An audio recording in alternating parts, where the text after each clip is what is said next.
No one inside that luxury hotel realized they had just crossed the wrong man. The marble lobby was filled with polished shoes, quiet laughter, and the soft clink of crystal glasses. Guests moved with confidence, the kind that comes from money and status. Staff smiled only at the people they believed mattered. Then the front doors opened. A man walked in alone. No designer suit, no security, no entourage. Just a worn jacket, a small backpack, and a calm, almost tired expression. He didn't rush. He didn't look around in awe. He simply approached the front desk and waited. What happened next would turn this five-star hotel upside down. The manager barely glanced at him before frowning. "This line is for guests," he said coldly. "I'd like to check in." The man replied quietly. A few people nearby smirked. Someone whispered. A phone camera lifted slightly. The manager scanned him again, slowly, deliberately, then leaned back. "We don't have rooms for people like you." The words hung in the air. The man nodded politely as if he had heard worse before. But the manager wasn't finished. "Try somewhere that fits your budget," he added, pointing toward the door. Soft laughter rippled through the lobby. The man paused, then said just one sentence before turning away. "Kindness is free." He stepped outside into the night. Inside, the manager chuckled. Another nobody dismissed. Another moment of power. What no one knew was this. That quiet man was Keanu Reeves. And in less than 20 minutes, every person responsible for that moment would be facing consequences they never imagined. Stay with this story, because what happens next doesn't just change a hotel. It exposes who people really are when they think no one important is watching. The Monarch Crest Hotel didn't just sell rooms. It sold status. From the outside, it looked like a palace, towering glass walls, golden lights glowing like promises. A red carpet rolled out every evening as luxury cars arrived one after another.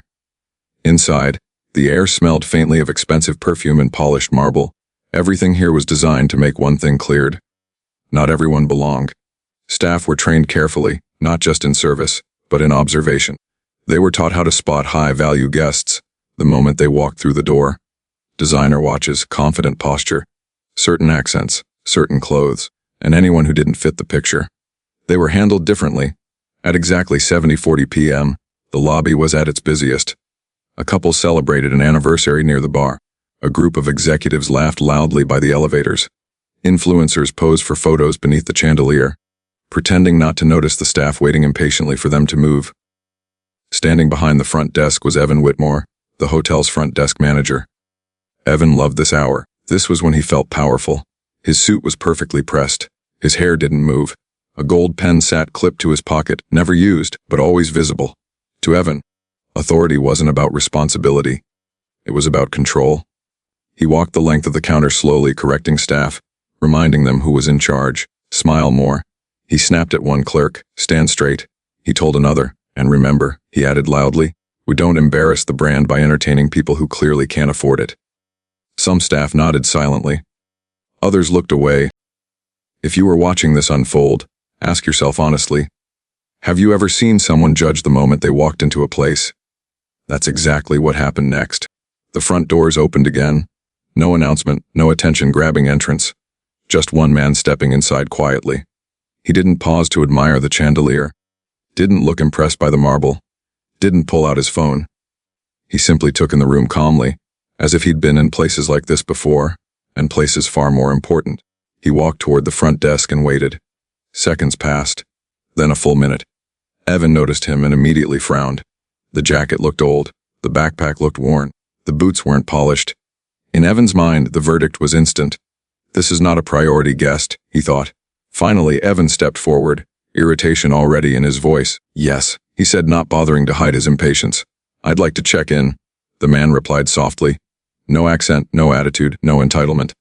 Evan didn't ask for a name. He didn't ask for a reservation. He leaned back slightly and scanned the man from head to toe, slowly enough for others to notice. "We're fully booked tonight," Evan said flatly. "That's all right. Could you check again?" A whisper floated from nearby. "He doesn't look like he belongs here." Another guest smirked. "Sir," he said louder now, "this hotel caters to a specific clientele." The man met his eyes calmly. "I understand," he said. Evan tapped the desk with one finger. "And judging by your appearance, I don't think this is the right place for you." The air shifted. Some guests leaned in curious. Others pretended not to listen, but listened anyway. The man remained calm. If there's another option, he said gently, I'd appreciate it.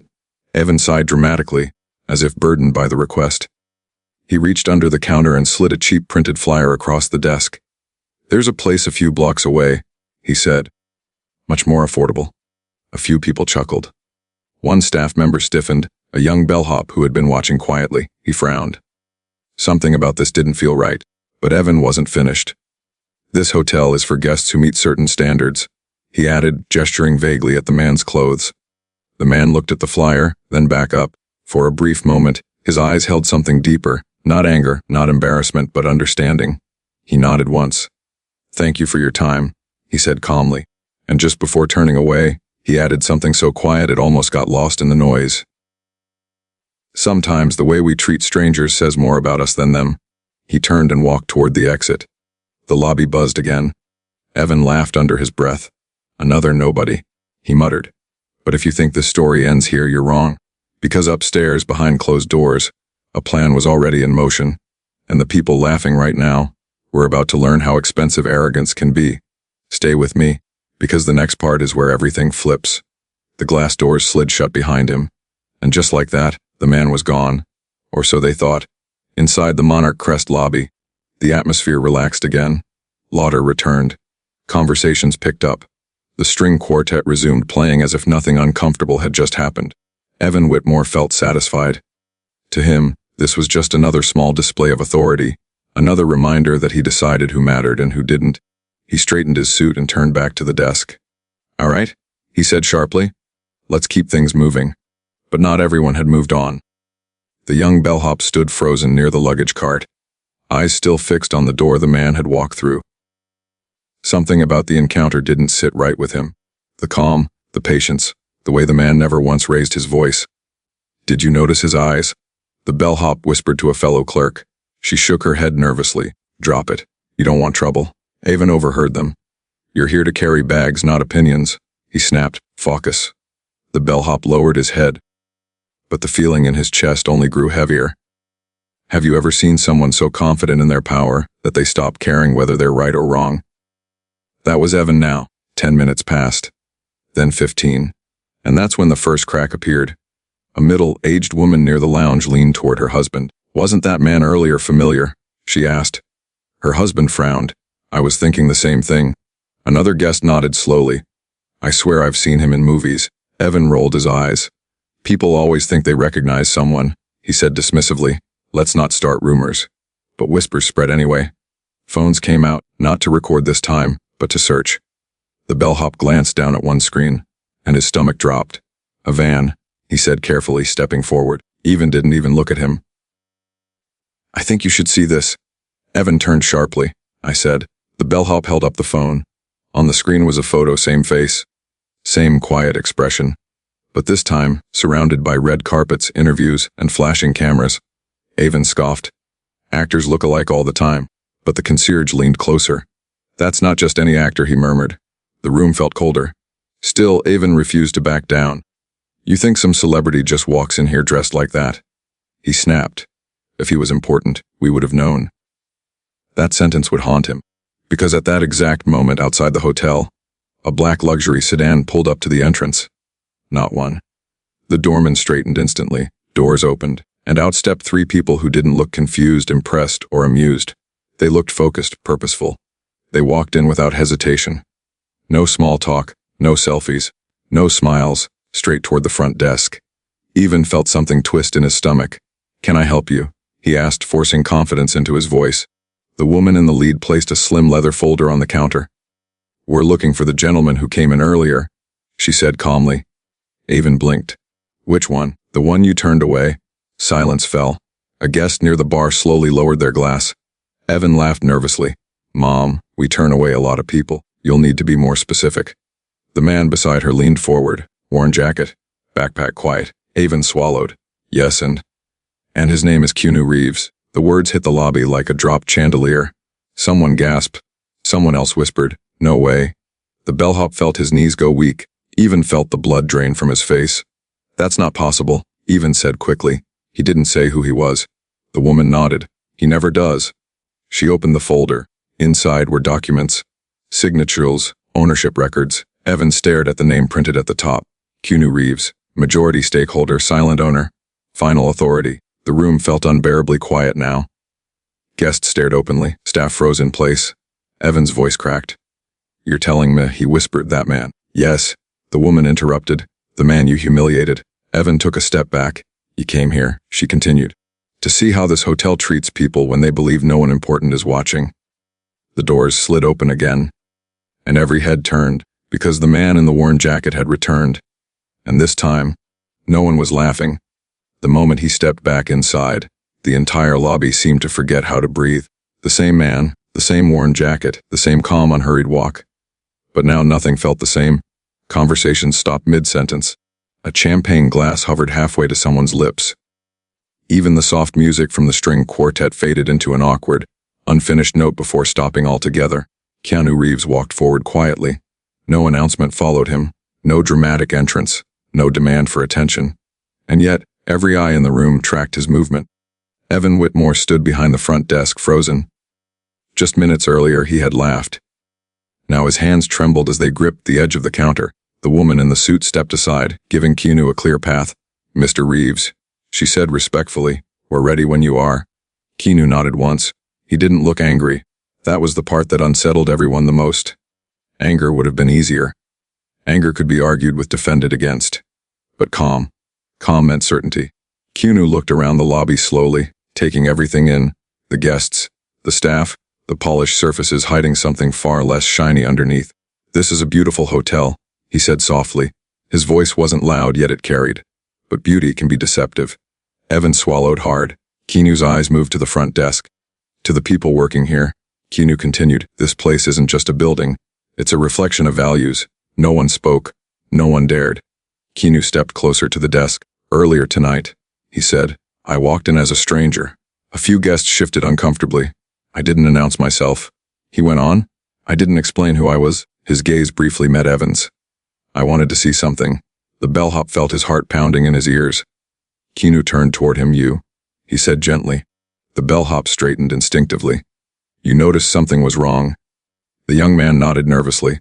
"Yes, sir." "You tried to speak up," Keanu continued. "That matters." The bellhop's eyes filled with tears. Keanu then faced the rest of the staff. "Some of you laughed," he said. "Some of you stayed silent." He paused. Silence can be louder than cruelty. A murmur rippled through the room. Guests exchanged looks. Keanu took a breath. "I didn't come here to embarrass anyone," he said. "I came here because I've learned something over the years." He looked toward the ceiling, as if remembering something distant. The true test of a place isn't how it treats celebrities or wealthy guests. He lowered his gaze back to the room. It's how it treats someone who has nothing to offer in return. Evan felt his knees weaken. He stepped forward, his voice barely steady. "Mr. Reeves, I didn't know who you were." Keanu met his eyes. "That's exactly the point." The words landed heavily. Keanu stepped back slightly, giving the staff space, not as a retreat, but as an invitation. "Respect that depends on status isn't respect," he said calmly. "It's theater." The woman beside him opened the folder again. "Would you like to proceed?" she asked quietly. Keanu nodded. "Let's talk about accountability." A collective inhale filled the lobby, because everyone knew what was coming next, but no one could guess how far it would go. Keanu turned to the guests now. "I want to thank those of you who felt uncomfortable earlier," he said. "Discomfort is where change begins." Some nodded slowly. Others looked ashamed. Keanu's gaze returned to heaven one last time. "You had power," Keanu said evenly, "and you used it to humiliate." Evan opened his mouth, but no words came out. The room waited. Security shifted closer. The bellhop held his breath, and in that moment of total silence, Keanu raised his hand, not in anger, not in judgment, but in control. "What happens next?" he said calmly. "We'll decide what kind of place this truly is." And with that, the fate of everyone in that lobby hung in the balance. The silence in the lobby stretched longer than anyone expected. No one dared to move. Keanu Reeves stood calmly at the center of it all, hands relaxed at his sides, as if he hadn't just turned an entire room upside down without raising his voice. Evan Whitmore felt like the ground beneath him had disappeared. Every lesson he had learned about power, suits, titles, authority suddenly felt fragile, useless. Keanu turned slowly, addressing the room instead of focusing on any one person. "When people hear the word luxury," he said, "they think it means expensive. A few guests nodded unconsciously, but real luxury, Keanu continued, is feeling safe, feeling respected, feeling human. He gestured subtly toward the front desk. And that's where things went wrong tonight. The woman in the suit stepped forward again and placed several documents on the counter. These are internal reports, she said, her voice steady. Customer complaints that never reached corporate. Staff feedback marked resolved, but never addressed. Avon stared at the papers. He recognized the dates. Some went back years. Keanu picked up one sheet and read quietly for a moment. Dismissive behavior. He read aloud. Public embarrassment. Selective hospitality. He set the paper down. This wasn't an accident, Keanu said softly, was a pattern. A murmur rippled through the guests. Some looked surprised. Others looked like they finally understood something they'd felt but never named. Keanu turned toward the staff again. I want to be clear, he said. This isn't about one bad night. His eyes moved briefly to Evan. This is about what people think they can get away with when they believe no one important is watching. Evan stepped forward, his voice shaking. Mr. Reeves, I treat all important guests with respect. Keanu didn't raise his voice, but his reply cut deeper than shouting ever could. That word, he said calmly, is exactly why we're standing here. The lobby felt heavy. The bellhop clenched his fists, unsure whether to breathe or cry. Keanu walked a few steps toward the seating area, then stopped. Earlier tonight, he said, some of you laughed. Several staff members shifted uncomfortably. Some of you stayed silent. Others looked down. And one of you, Keanu added, turning back toward the bellhop, noticed something was wrong. The bellhop looked up, startled. You didn't have power, Keanu said gently. You didn't have authority. He paused. But you had integrity. The bellhop's eyes filled with tears. Guests watched, captivated. Keanu turned back to Evan. You had power, Keanu said evenly, and you used it to elevate yourself instead of this place. Evan's legs gave way. He dropped to his knees in front of the desk. I'm sorry, he whispered. I didn't know. Keanu looked at him for a long moment. Then he said something no one expected. Knowing who I am wouldn't have changed the right choice. The words echoed. Keanu turned to the woman beside him. Bring up the staff roster. She nodded and tapped on her tablet. Names appeared on the screen behind the desk. Some staff looked terrified. Keanu studied the list quietly. The question isn't whether there should be consequences, he said at last. It's what kind. The room leaned in. Would he fire everyone? Make an example. Keanu closed the folder. Because punishment can end behavior, he said calmly. But accountability can change people. He looked at Evan again, not with anger, but with something far more unsettling. Disappointment. What happens next? Keanu said slowly. We'll define not just your future, but the future of this hotel. The lobby held its breath. And the answer, the decision everyone was waiting for, was still coming. Don't go anywhere. The next part is where careers end, unexpected promotions happen, and one choice changes more than just a job. The lobby was so quiet that even the hum of the air conditioning sounded loud. Everyone waited. Security stood ready. Staff stared at the floor. Guests leaned forward, unwilling to miss a single word. Keanu Reeves broke the silence. I've fired people before, he said calmly, and I've forgiven people too. Evan Whitmore remained on his knees, his shoulders shaking. But tonight, Keanu continued, this isn't about anger. It's about responsibility. He walked toward the front desk slowly, deliberately. Evan, he said. Evan looked up, eyes red. Yes, sir.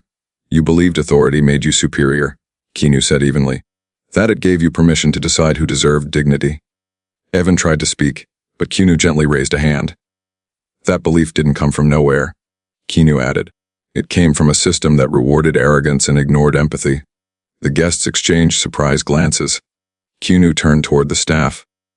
This hotel didn't fail because of one man, he said. It failed because too many people looked away. Several employees swallowed hard. Keanu paused, then delivered the words everyone had been waiting for. Effective immediately, he said. This management team is dissolved. Gasps echoed through the lobby. The concierge's face went pale. Two supervisors whispered frantically. Security stepped forward. But Keanu wasn't finished.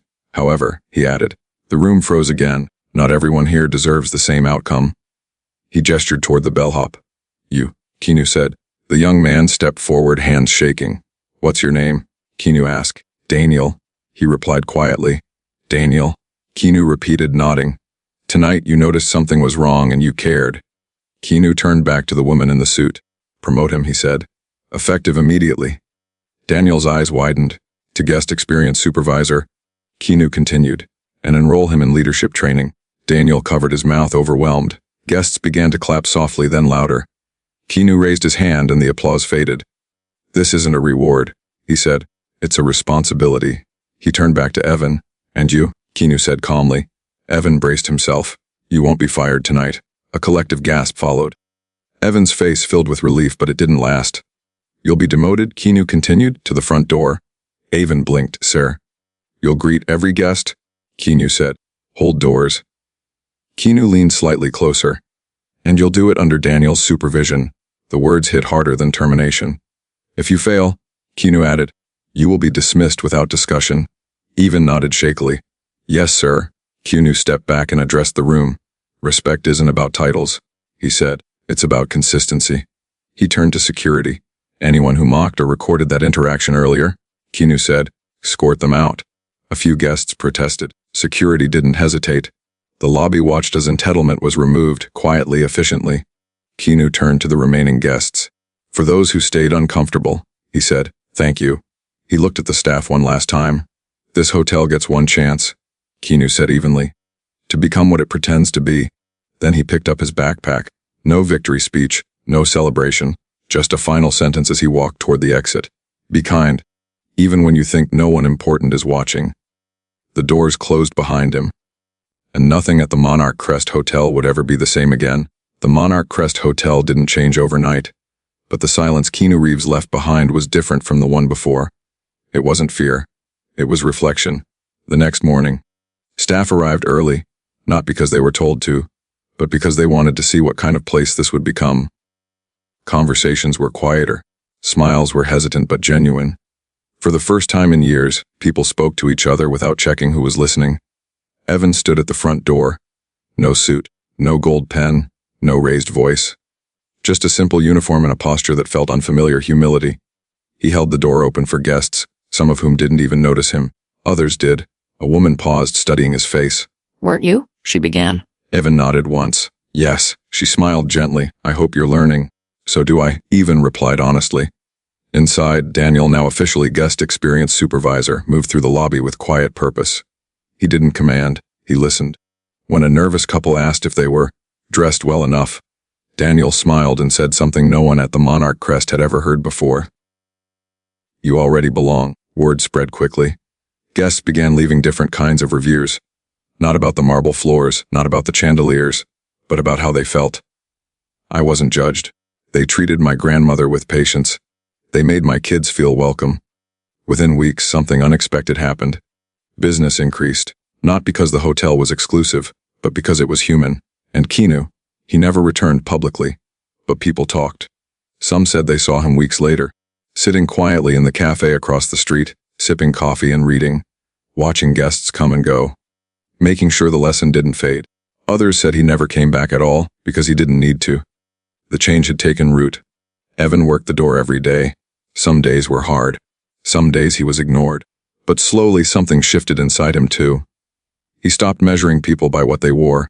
He started noticing how they spoke, how they treated others, how they carried themselves when they thought no one important was around. One evening, a man walked in wearing a worn jacket and carrying a small backpack. Evan didn't hesitate. "Good evening," he said warmly. "Welcome." The man smiled, and in that moment the lesson came full circle. Because respect isn't something you give after you're impressed. It's something you give first. This story isn't really about a hotel, or fame, or power. It's about the moments when no one is watching, and who we choose to be in them. Because someday the person you overlook, the person you dismiss, the person you assume doesn't matter, might be the one who changes your life or reveals who you truly are. True power doesn't humiliate. True confidence doesn't need approval. And true respect is never selective. Long after the lobby returned to normal, long after the guests checked out, long after the story stopped being talked about, the lesson remained. Because moments like these don't end when the people leave, they echo. Somewhere tonight, someone will walk into a place where they don't quite fit in. Maybe they won't be wearing the right clothes. Maybe they won't speak with confidence. Maybe they won't look like they belong. And someone else will decide, in just a few seconds, how to treat them. That decision will never make the news. No cameras will record it. No applause will follow. But it will still matter. Because the truest version of who we are shows up when there's nothing to gain. That's what this story was really about. Not fame, not power, not even consequences. It was about a quiet choice. A choice to show respect when no one demands it. A choice to stay kind when arrogance would be easier. A choice to remember that dignity isn't earned by status, it's owed by default. Think about how many times we've all been on both sides of that moment. The one waiting to be acknowledged, the one holding the door, the one deciding whether to look away or step forward. Sometimes we fail. Sometimes we stay silent. And sometimes, like the bellhop, we feel something is wrong, even if we don't know how to fix it yet. That matters too. Because awareness is where change begins. This story didn't end with applause or revenge. It ended with responsibility, with growth, with the understanding that real leadership doesn't come from being feared, it comes from being fair, and real respect isn't loud. It doesn't announce itself. It shows up quietly, consistently, and without conditions. If there's one thing to take with you from this story, let it be this. The way you treat someone who can do nothing for you says everything about who you are. Not who you want to be seen as, not who you are when it benefits you, but who you are when it's just you and your choices. More stories like this are on the way. Stories that remind us, stories that challenge us, stories that stay with us longer than the screen stays lit. And we'd love to hear from you. Tell us. The which moment made you stop and think? The which character felt the most real to you? And what would you have done in that lobby? Your thoughts help shape the next story we tell. Thank you for staying until the end. Thank you for listening. And most of all, thank you for choosing to see people before judging them. Because kindness, when practiced quietly, has a way of changing everything. If this story made you pause, think, or see something differently, that matters. More powerful stories like this are coming, and we want to make them better.